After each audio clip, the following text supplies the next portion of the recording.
Assalamualaikum warahmatullahi wabarakatuh. Pemirsa Tadabbur Ilmi, dalam menjalankan kehidupan berkeluarga, suami memiliki peran penting di dalamnya. Allah menunjuk suami sebagai pemimpin untuk mengarahkan keluarganya agar dapat terhindar dari siksa neraka. Tugas suami sebagai kepala keluarga tidak hanya memberikan nafkah semata. Ada tugas-tugas lain yang harus dilakukan agar dapat menjadi keluarga yang sakinah, mawaddah warahmah. Jika tidak dilakukan, maka para suami akan mendapatkan azab yang sangat pedih dari Allah Subhanahu wa Ta'ala. Lantas, apa saja hal-hal yang dapat membuat suami mendapatkan azab di neraka itu?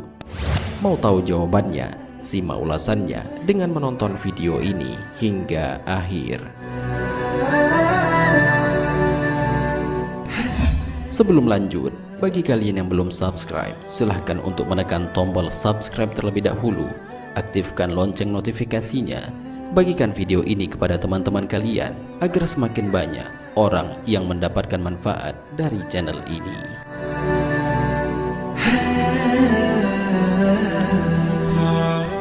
Pertama, tidak mengajarkan ilmu agama kepada istri.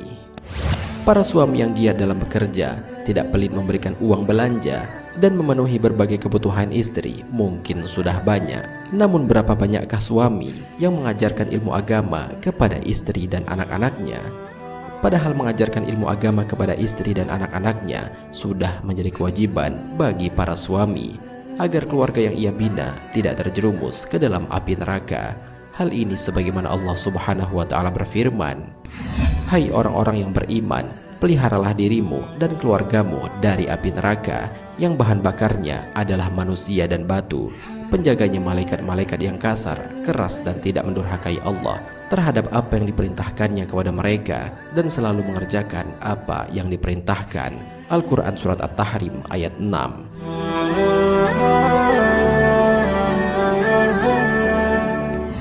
Kedua, tidak cemburu dengan istrinya. Cemburu pada kadarnya bisa menjadi tanda cinta seorang suami kepada istrinya. Sehingga jika suami tidak merasa cemburu kepada istrinya, maka bisa dipertanyakan rasa cintanya tersebut.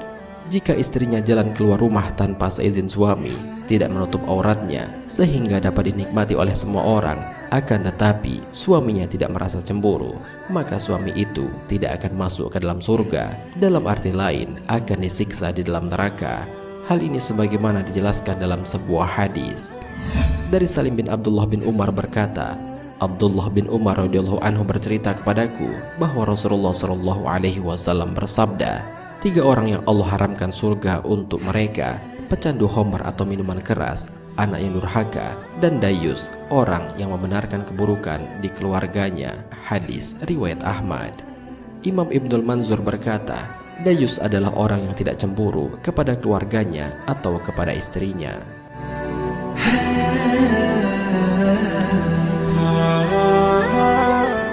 Ketiga, membenci istri.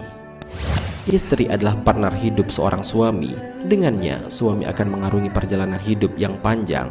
Jika suami membenci istrinya, bukan tidak mungkin mereka akan menghadapi kegagalan dalam rumah tangga.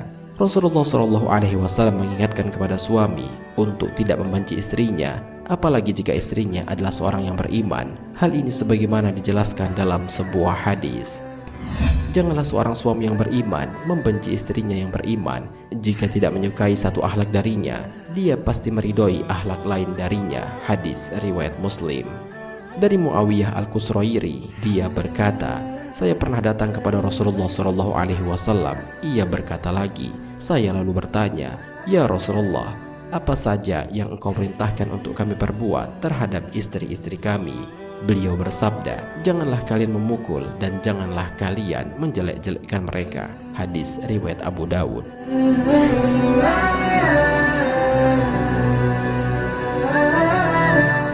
Keempat, enggan membantu istri dalam hal pekerjaan rumah. Tidak sedikit suami yang enggan membantu pekerjaan rumah istrinya, atau mereka biasanya berpandangan bahwa pekerjaan rumah harus diselesaikan oleh seorang istri semata. Padahal Rasulullah SAW memberikan teladan dengan giat membantu istrinya dalam persoalan rumah tangga sekalipun. Hal ini sebagaimana dijelaskan dalam sebuah hadis. Beliau Rasulullah SAW membantu pekerjaan istrinya, dan jika datang waktu sholat, maka beliau pun keluar untuk sholat. Hadis riwayat Bukhari.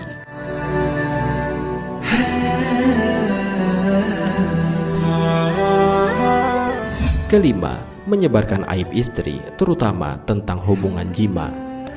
Terkadang dalam berjima, suami merasa tidak puas atau tidak cocok dengan istrinya, atau suami membeberkan tentang kondisi sang istri saat berhubungan kepada orang lain, maka hal semacam itu dapat menyebabkannya mendapatkan kedudukan yang buruk di sisi Allah Subhanahu wa Ta'ala.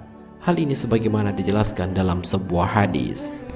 Sesungguhnya di antara orang-orang yang paling buruk kedudukannya di sisi Allah pada hari kiamat adalah seseorang yang menggauli istrinya dan istrinya menggaulinya, kemudian dia menyebarkan rahasia-rahasia istrinya. Hadis riwayat Muslim.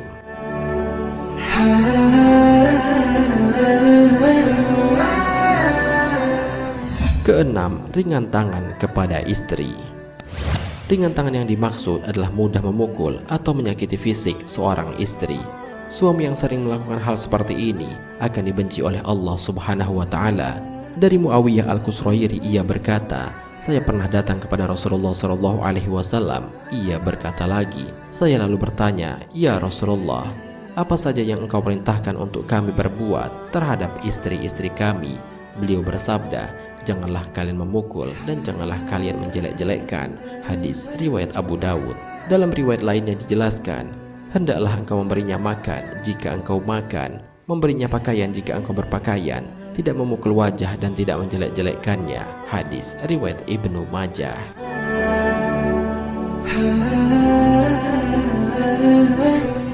Pemirsa Tadabbur Ilmi, demikianlah 6 hal yang harus dijauhi oleh seorang suami agar tidak disiksa di dalam neraka oleh Allah Subhanahu wa Ta'ala. Semoga dengan adanya video ini dapat menjadikan para pasangan menjadi lebih baik serta hidup rukun dan damai, sehingga menjadi keluarga yang sakinah, mawaddah warahmah. Amin ya rabbal alamin.